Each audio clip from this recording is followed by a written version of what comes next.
இயேசு கிறிஸ்துவின் இன்ப இனிய நாமத்தில் வாழ்த்துகிறோம். இன்றைய வேத வசனம்: தாகம் உள்ளவன் மேல் தண்ணீரையும் வறண்ட நிலத்தின் மேல் ஆறுகளையும் ஊற்றுவேன். உன் சந்ததியின் மேல் என் ஆவியையும் உன் சந்தானத்தின் மேல் என் ஆசீர்வாதத்தையும் ஊற்றுவேன். ஏசாயா 44 அதிகாரம் 3 வசனம். Today's Bible verse: For I will pour water on him who is thirsty, and floods on the dry ground. I will pour my spirit on your descendants, and my blessing on your offspring. Isaiah chapter 44 verse 3. கிறிஸ்துவுக்குள் பிரியமானவர்களே, இன்றைய இக்கட்டான சூழ்நிலையில் சரியான வேலை இல்லாமல், பணம் இல்லாமல், குடும்பத்தில் சமாதானம் இல்லாமல், வெற்றி பெற இயலாமல் கலங்குகிறீர்களா? கலங்காதீர்கள். ஏனெனில் கர்த்தரிடத்தில் முழு மனதுடன் விசுவாசித்து கேட்போமானால் அவர் நிச்சயம் நம்முடைய சந்தோஷம் நிறைவாயிருக்கும்படி செய்வார்.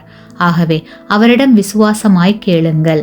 அப்பொழுது ஆண்டவர் கசப்பான நீரை மதுரமானதாக மாற்றி தருவார். தாகமுள்ள அனைவர் மேலும் மதுரமான தண்ணீரை ஊற்றுவார். வறண்டு போயிருக்கிற ஒவ்வொருவருடைய வாழ்விலும் செழிப்பை கட்டளையிடுவார். கலங்குகிற நீங்கள் மாத்திரமல்ல, உங்கள் சந்ததியும் மகா வறட்சியான காலங்களிலும் செழிப்பை காண்பார்கள். ஆமேன். நீங்கள் பெற்ற இந்த ஆசீர்வாதத்தை மற்றவர்களோடு பகிர்ந்து கொள்ளுங்கள்.